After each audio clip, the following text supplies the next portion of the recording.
How's it going, everyone? Electro Pikachu here. And real quick, before this episode begins, I wanted to sit down and thank some people. First off, I wanted to thank you all for being very patient with me. This part was supposed to be out at the end of November, and now it's the end of the year. We have one day at the time of this premiering before it's 2024. So those of you watching in 2024, hi! Hope you enjoy. But I was not meaning to be gone for as long as I was. Videos just kept getting pushed back, this one in particular. But you guys were patient with me, and I made sure that you guys would have plenty of content to watch over on my second channel. I hope you guys have been enjoying the second channel content, as I've been having a lot of fun making it. And if you haven't been watching the second channel, go ahead and go over there after this episode is over. Now, of course, I want to thank the people who made this part possible. A big thank you to my friends Shade, Midnight Rosa, and the Storybuster. Now, what exactly did they do? Well, I'm gonna leave that for you guys to find out later. But of course, thank you all for watching. Here we go. Ash waits outside the room. He can hear sounds of people talking on the other end. His friends are there with him, each giving their own kind of comfort to him. Soon, a nurse comes out, relaying to the group that Alon is fine. There are things broken and bruised, but with time he'll be able to recover. They had also been requested by Professor Sycamore himself to have Alon transferred back to Kalos whenever possible, so he can be among friends and family there. The group thanks her for the news, before she turns to Ash specifically. She tells Ash that Alon had requested to see him, so Ash enters the room. Alon is laying back in the hospital bed, covered in bandages. Ash asks his friend if he's okay. Alon chuckles painfully, before joking that he's doing about as good as anyone who had a Mega Charizard land on top of them could. Though, he then gets a little more serious, apologizing. Ash tells him that he doesn't need to apologize, but Alon disagrees. He tells Ash that he wanted to beat Giovanni so badly, even though he had been told not to. Not only did he lose, but he completely disregarded the effects it would have on Charizard. Ash assures him that Charizard is doing fine, saying that Serena had offered to go check on it for them, so that way he could know. Alon smiles, thanking them for that peace of mind. Then he clenches a fist, cursing himself for not being strong enough. This makes Ash speak up against this, telling Alon not to say stuff like that. Alon sighs, knowing that he's right. He then brings up the semifinals. He asked the nurses to tell him who was fighting next, so he knows that Ash is facing Giovanni. Ash tells Alon that he'll win, but Alon says that he already knows Ash will. He doesn't seem like the person to lose to an opponent he's faced before. If anything, Alon's seen that firsthand. Alon tells Ash that he'll be watching, and tells him to give Giovanni a few good hits for him. Ash smiles, promising Alon that he won't lose. As Ash leaves the room, he ends up seeing Chairman Rose again. They don't say anything to each other. Chairman Rose just asks the nearby nurse if Elan would be allowed to see a visitor who wouldn't happen to be a friend. The nurse looks to Elan, who allows it, and so Chairman Rose enters the room. For a brief moment, the chairman looks back and locks eyes with Ash.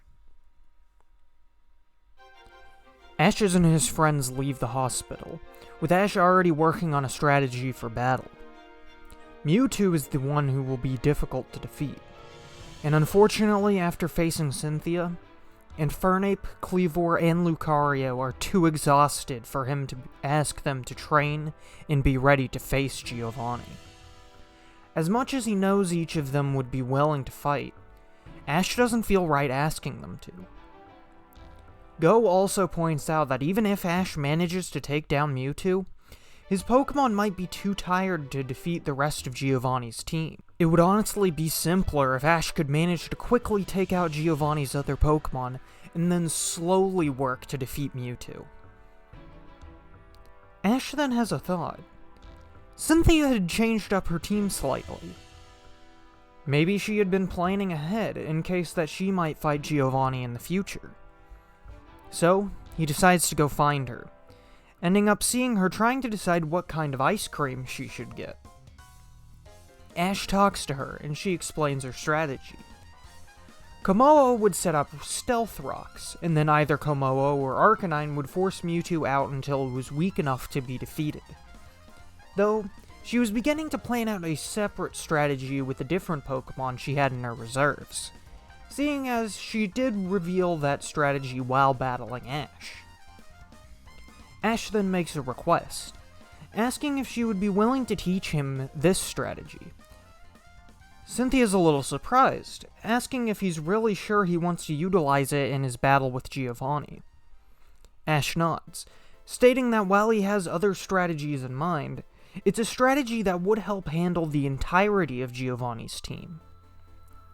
Cynthia thinks for a moment, before agreeing to assist Ash in preparing for the semifinals. She does mention that Lance might not be too happy about it, but she doubts that Ash would forfeit the match regardless. Once Cynthia has decided her ice cream flavor of choice, the slightly larger group heads over to the Pokemon Center. Inside, Ash makes a call to Samson Oak. Swapping out his team, he chooses Crocodile, Heracross, and Snorlax, believing their power could be helpful, especially when including Snorlax's bulk that could help take it hits. Next, after some discussion with Cynthia, Ash selects Pignite. Finally, he asks the Olinoke to send over Greninja. However, Samson actually tells Ash that his Pokemon have someone else in mind.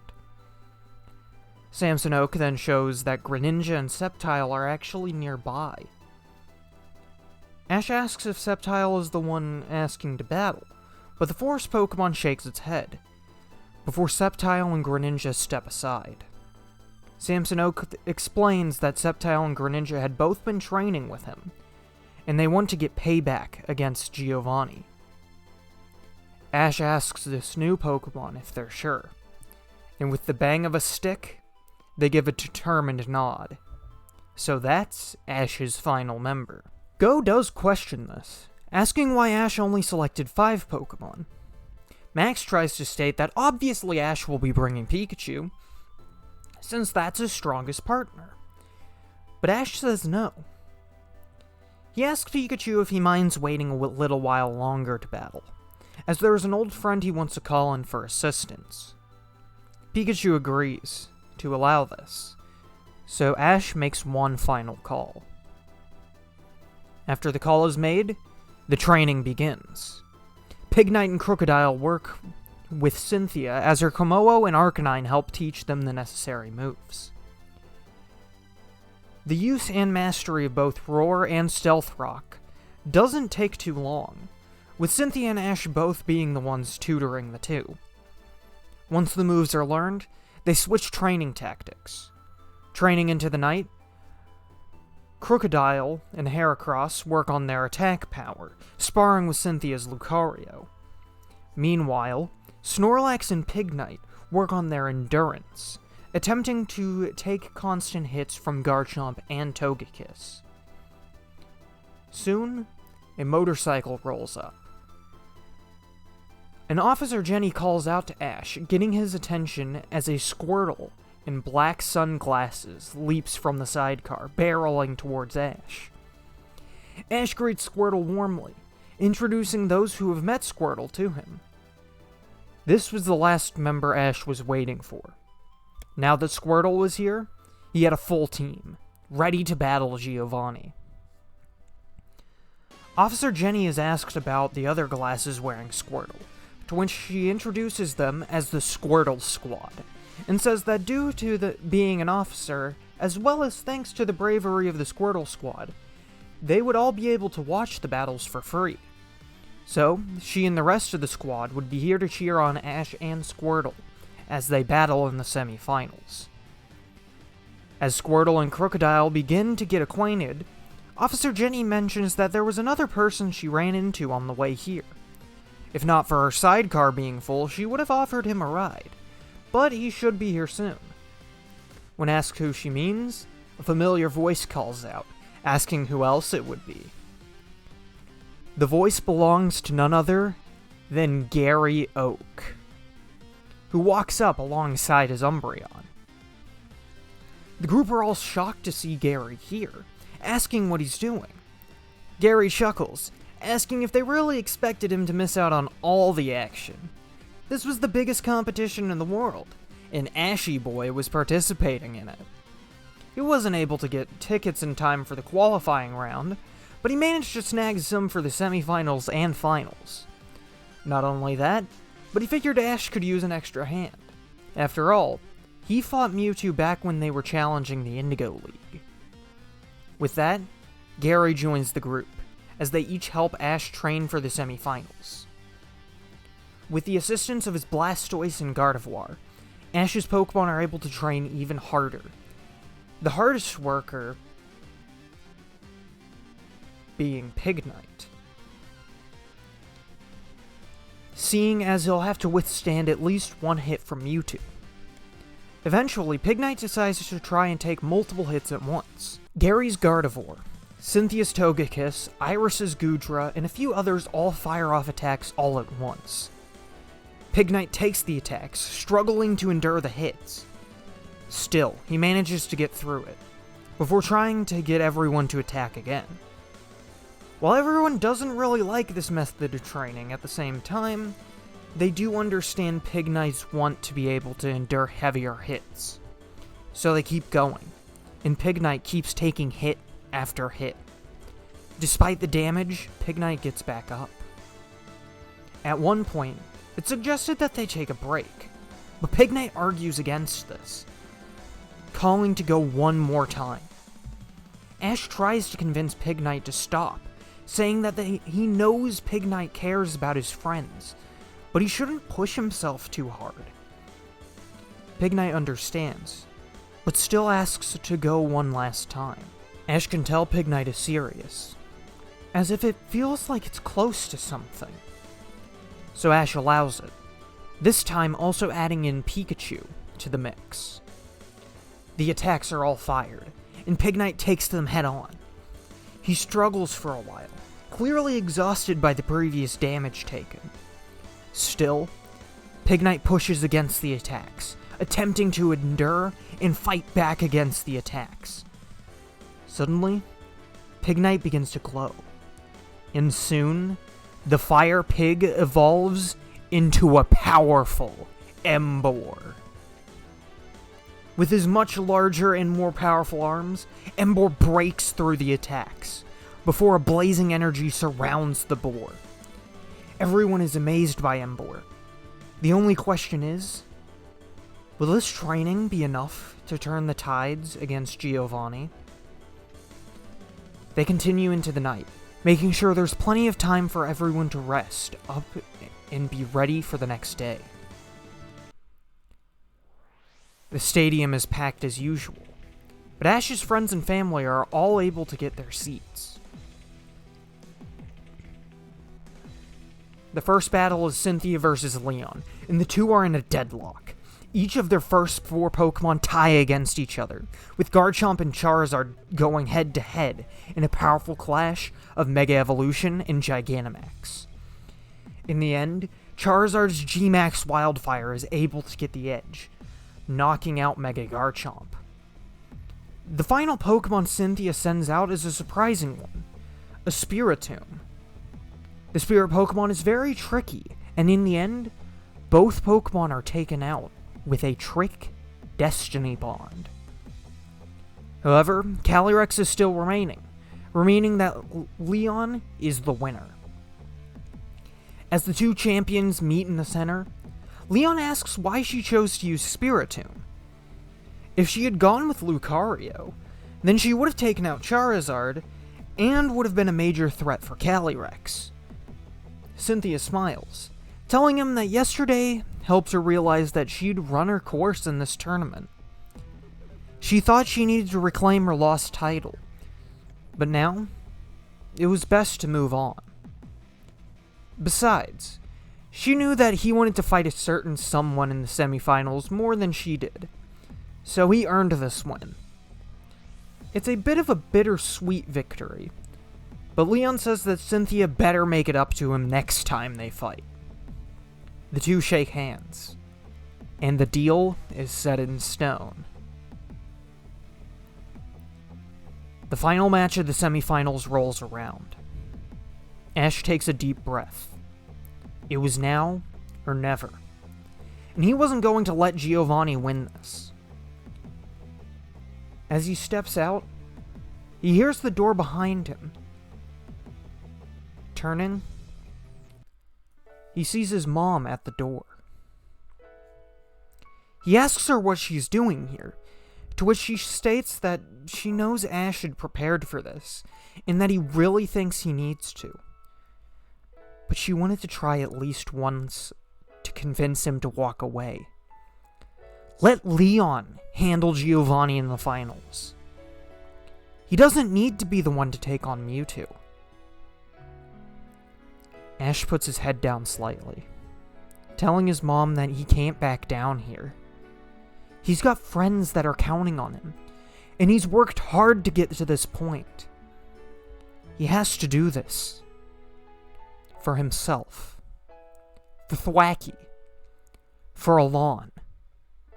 For Mewtwo. For everyone. Delia says that she knows. It's just difficult to expect him to go out there and face that monster. The two hug, before Ash heads out to the battlefield. On the other side of the door, keeping himself from rushing in as well, is Lance. The Kanto Johto champion heard everything they said. He turns to leave, knowing that if his own mother wasn't going to stop him, then nothing was going to keep Ash from fighting Giovanni. He clenches his fists, thinking to himself that Ash better win.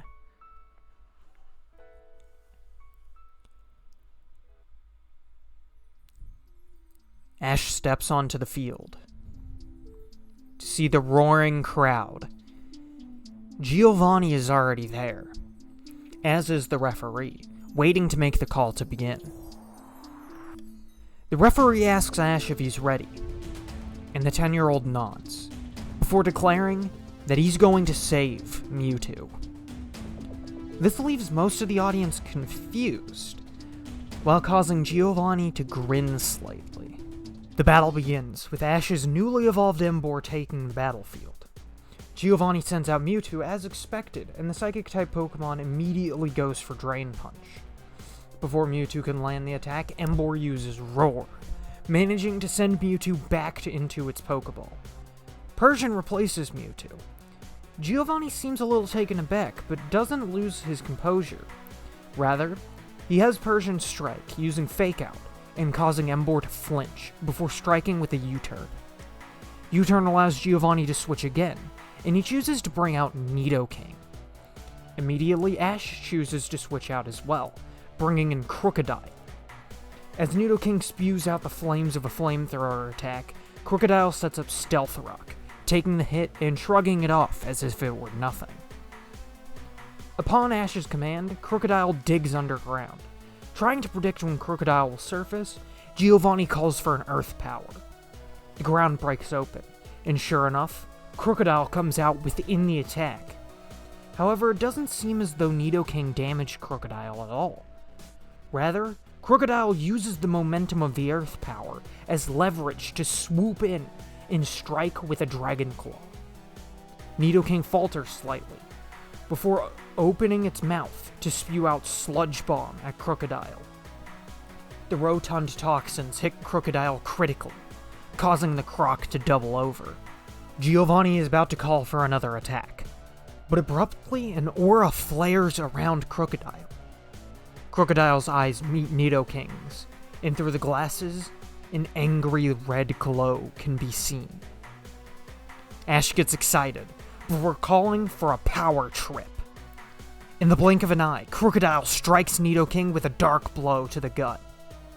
Nidoking's pupils dilate, before the drill Pokemon falls to the ground, completely unconscious. Crocodile stands in silence, before applause and cheers erupt from the stands. Despite how terrifying Crocodile seems at the moment, the boost in power was an incredible sight. Persian comes out, and immediately strikes with Fake Out, causing Crocodile to flinch. The feline proceeds to use U-turn, switching out for Giovanni's own Crocodile. Both Crocs immediately charged in, clashing with Dragon Claw in close combat. Giovanni's Crocodile reels back, stomping for a Stone Edge that widens the gap between the two Crocs. Ash's Croc dives down into the ground with Dig, only to be forced back out with a powerful Earthquake.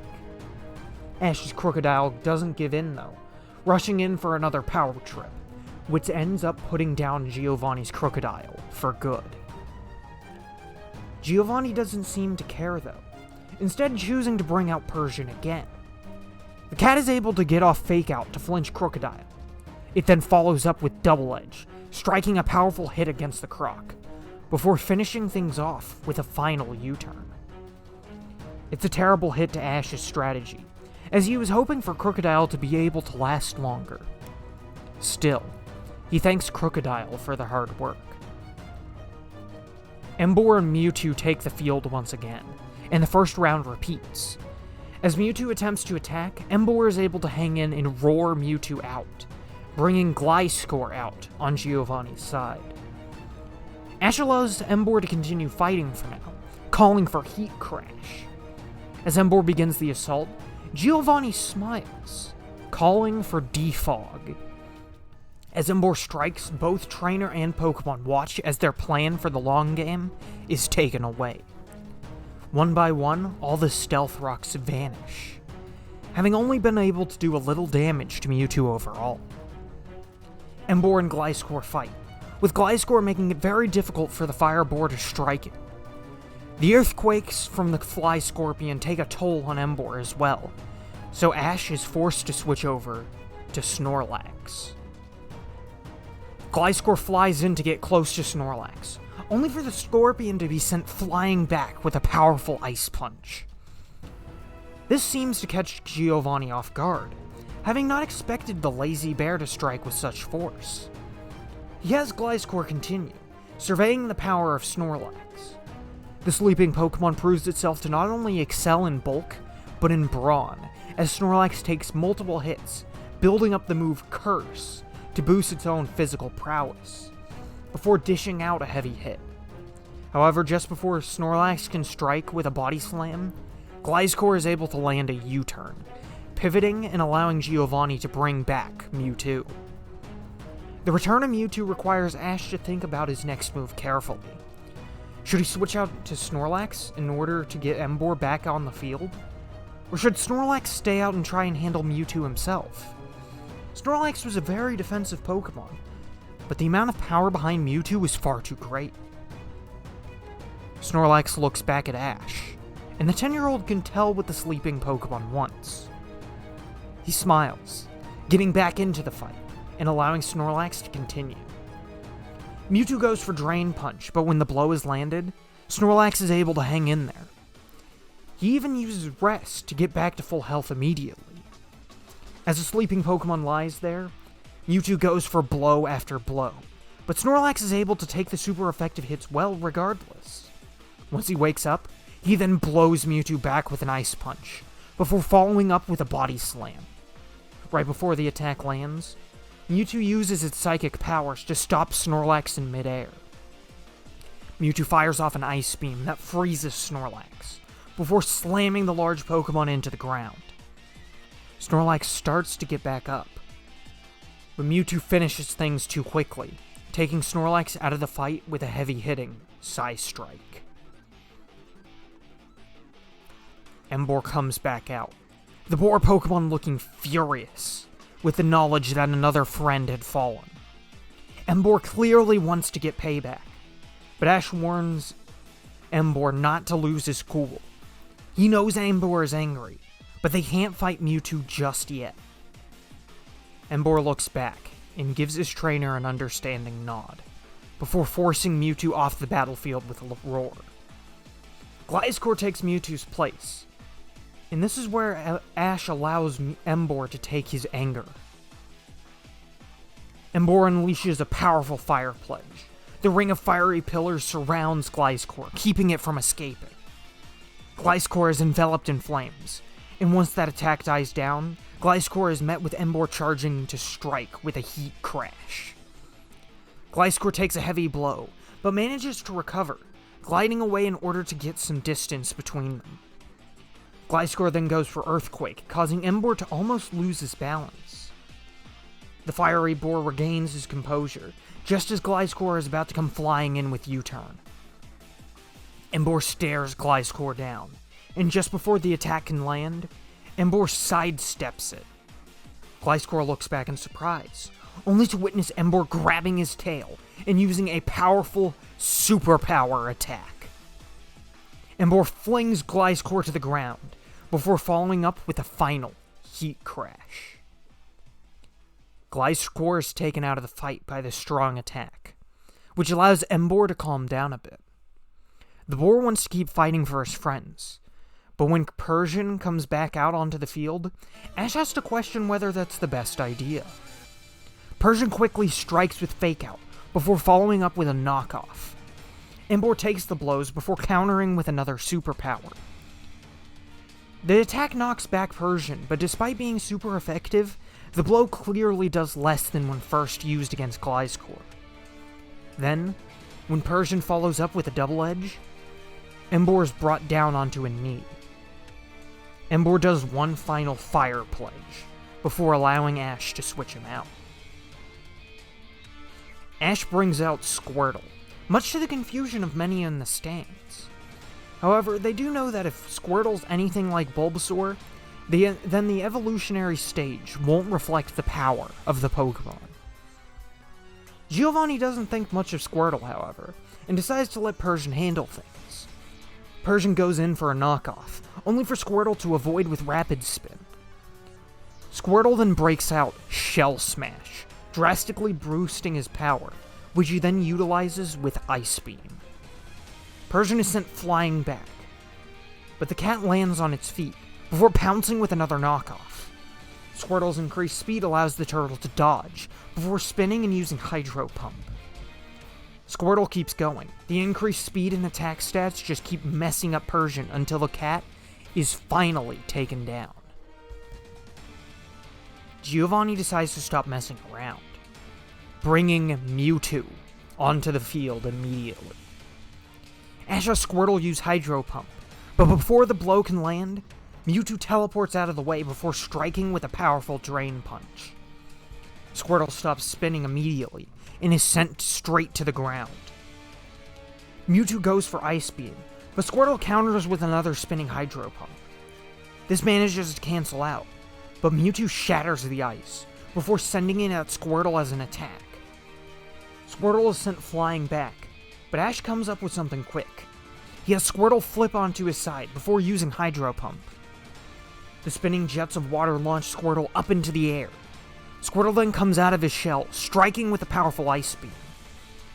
This seems to actually leave Mewtwo winded, and some cracks can be seen in the armor. Ash and Squirtle try to keep it up, following up with Rapid Spin.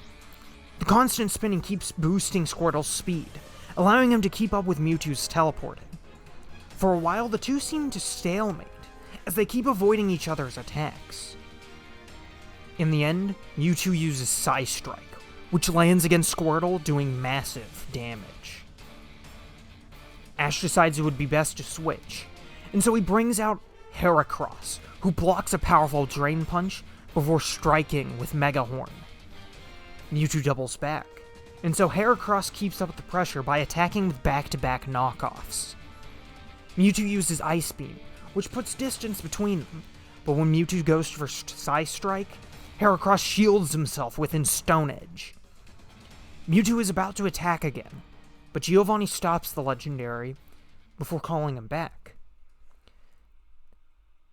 This leaves people confused as to why he's chosen to switch, but then Rhyperior comes out onto the battlefield. The large drill Pokemon gives off a menacing grin, spinning its large horn like a powerful drill. Both Pokemon strike with Stone Edge, before racing at each other. Heracross attempts to strike with Mega Horn, but Rhyperior takes the hit, before Heracross gets hit with Stone Edge. Rhyperior then grabs Heracross and slams him into the ground for a follow-up Earthquake. Heracross gets back up, before striking with Close Combat. The attack does quite a bit of damage, but after setting up a Stealth Rock, Rhyperior finishes things with Stone Edge. Squirtle comes back out, but Giovanni swaps out for Mewtwo. Squirtle tries to strike with Hydro Pump, but Mewtwo uses its psychic powers to shield itself, before healing with Recover. Ash attempts to go for Shell Smash, but Mewtwo teleports in, striking with Drain Punch. Mewtwo then goes on the more aggressive approach, attacking Squirtle over and over again.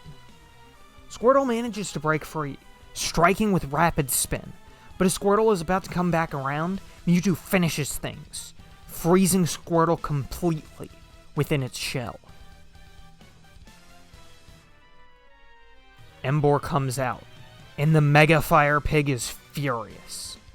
The flames around his neck flare up. Emboar goes for Fire Pledge, but Mewtwo is swapped out for Rhyperior just before the attack lands. Rhyperior breaks through the attack before charging at Emboar. The two massive Pokemon become locked in combat, grappling against each other. They break away, and Emboar strikes with Superpower. This slightly pushes Rhyperior back, before the drill Pokemon causes an Earthquake. Emboar leaps up, going for Heat Crash. Rhyperior takes the blow, and Giovanni chuckles, as if to taunt the idea of that being a Heat Crash at all. Rhyperior uses Heat Crash itself, doing far more damage to Emboar. The two keep going, with Rhyperior continuing to gain the upper hand. Ash considers swapping Rhyperior out, but then he can tell that Emboar doesn't want that. He and Emboar have to keep fighting till the bitter end. The flames on Emboar begin to grow, and Ash has an idea. He and Emboar look at each other, before Emboar nods. Immediately, Emboar strikes the ground with Fire Pledge. The flames don't do much to Rhyperior, but it was merely a distraction. Emboar charges in, before using Superpower to lift Rhyperior. With all of its strength and determination, Emboar leaps into the air, carrying Rhyperior with him. Flames burst out around the two Pokemon, as the two begin to plummet down on Ash's side of the field. Ash's friends ask what Emboar's doing, to which Oak states that Emboar has always cared about his friends, and doesn't want to see them get hurt anymore. While he won't be able to beat Mewtwo, it seems Emboar is willing to sacrifice himself to take down Rhyperior. The Heat Crash comes down onto the Stealth Rocks, with Ash's side of the field being engulfed in flames. The crowd wonders if Emboar's brave act was enough. Then the flames open up. Emboar is lying on the ground, the pointed stones of Stealth Rock digging into the Mega Fire Pig's body. Then, standing triumphantly over Emboar, is Rhyperior. Emboar's attempt wasn't enough. Ash is down to one last Pokemon. Ash pulls out the dark purple rocket ball. He tells the Pokemon within that he knows he's scared, but the two of them have to do this. He then holds up the ball for all to see, declaring they'll defeat Giovanni with a Pokemon that used to belong to his team. With that, he sends out Thwackey. The beat Pokemon comes out, immediately taking both sticks out, beating the two of them together. The grassy terrain fills the battlefield, with grass beginning to grow back around him. It's only then that Thwackey realizes who he's facing. His eyes widen, and he starts to get nervous. Images flash in Thwackey's mind, from when he was just a Grookey, being trained by Giovanni himself. Rhyperior gives off a threatening smirk, seemingly able to recall the grass monkey as well. Things begin to fade away around Thwackey. The monkey begins to panic. His heart is pounding like crazy. All he can focus on is Rhyperior. But then he hears something. A voice. Someone calling out to him. Finally, Thwackey is able to snap out of it. He looks back to see his trainer right there with him. Ash asks if Thwackey's okay, and the beat Pokemon gives him a confident smile. So the battling begins. Thwackey goes in with a grassy glide, striking Rhyperior with a super effective blow. Rhyperior spins around, however, smacking Thwackey down with his tail. Thwackey tries to get back up, but is struck with Stone Edge. Rhyperior comes up and grabs Thwackey, before smashing him back into the jagged stones. Thwackey gets up, striking with Double Hit, now utilizing both sticks, and ending off with a Wood Hammer. Rhyperior takes the hit, before grabbing Thwackey in one hand. The crushing grip of the drill Pokemon makes Thwackey cry out in pain. Rhyperior laughs, before leaping into the air, and coming down with a heat crash. Thwackey is left cratered in the ground, but slowly he begins to get back up. He quickly attacks with acrobatics, but Rhyperior grabs him out of the air, slamming him back into the ground, before beginning to mercilessly pummel the grass monkey. The beating is grueling, and Rhyperior seems to relish every moment of it. Thwackey keeps trying to fight back, but Rhyperior doesn't give him the chance. The drill Pokemon just keeps going until it's satisfied. Ash is about to move, instinctively wanting to rush in and protect his Pokemon, but he knows that he can't. Giovanni smiles, before telling Rhyperior to finish things with Heat Crash. Rhyperior lands on Thwackey in a ball of fire, and when the drill Pokemon moves away, Thwackey is laying there, completely motionless. The crowd falls into complete silence.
The new evolution stands tall, ready for a fight.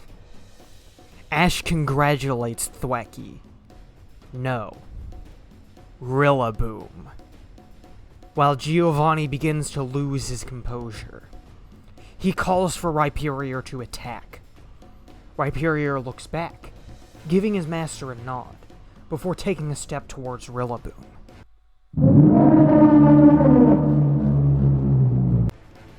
Suddenly Rhyperior stops. Giovanni calls for Rhyperior, asking the drill Pokemon what's wrong with it. He orders Rhyperior to snap out of it, but large ground-type Pokemon won't budge an inch. In the blink of an eye, Rillaboom strikes, with an acrobatics, critically damaging Rhyperior. The drill Pokemon falls backwards, and now, the battle is tied up. Giovanni calls back Rhyperior, but he remains his usual calm and collected self. He may only have one Pokemon left, but it's by far his strongest.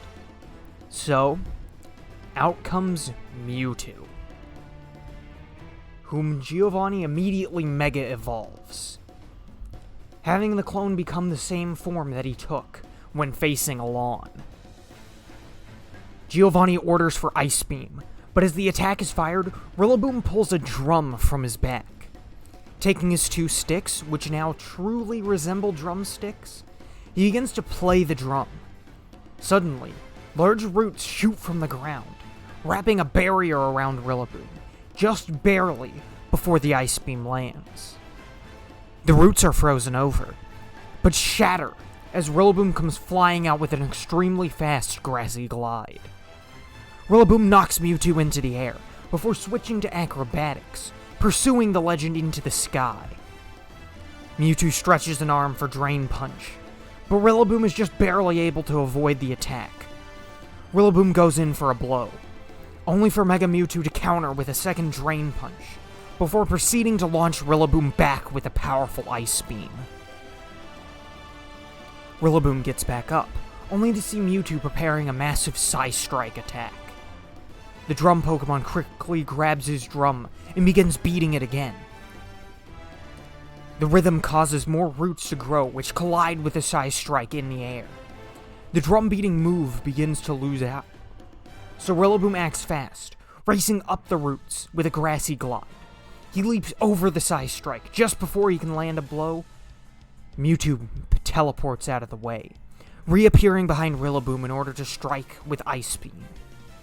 Rillaboom is only able to barely dodge with acrobatics, landing the super effective counter attack. The two begin trading blows in the air, acrobatics against Drain Punch, and while Rillaboom is getting in plenty of heavy hits, it's clear that there's a gap between the two. Rillaboom seems to come up with an idea, however, landing back on the ground and calling to his trainer.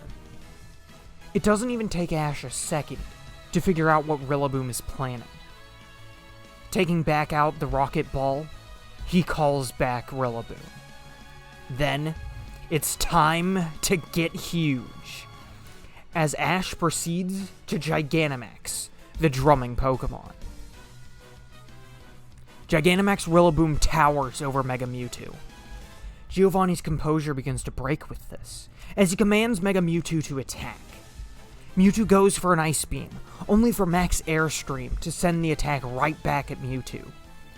Mewtwo attempts to teleport out of the way, but the winds catch the legend just before it can, sending Mewtwo spiraling through the air.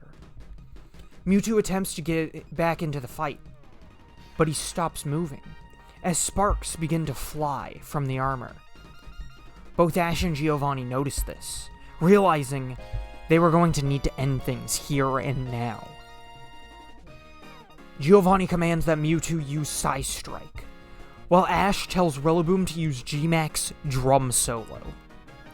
As psychic energy builds with Mewtwo, G-Max Rillaboom plays his heart out. The music created by the Gigantamax Pokemon's drums is breathtaking, causing plant life to sprout around them and grow throughout the battlefield. Mega Mewtwo fires off the Psystrike, But as it flies across the battlefield, a massive collection of roots spring up from the ground, heeding the call of Rillaboom's drums. The attacks fight against each other, with Giovanni forcing Mewtwo to put everything into finishing off Rillaboom once and for all. However, Rillaboom keeps playing, putting everything into its song. A song made for itself, and for Mewtwo. Nothing will stop Rillaboom's drums of liberation.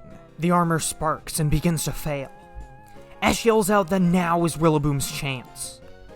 With a final heart-filled beat, the roots push Psystrike back, enveloping Mewtwo in a mix of its own psychic energy and the Gigantamaxed forces of nature at Rillaboom's command. In a flash of brilliant light, Mewtwo falls to the ground unconscious, ending the battle once and for all.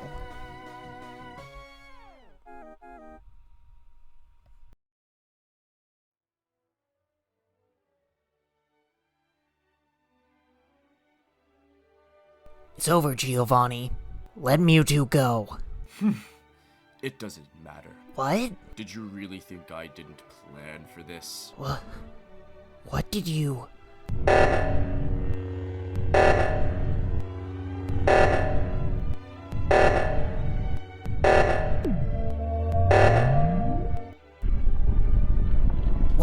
What's going... What did you... What did you do? What did you do? What did you do?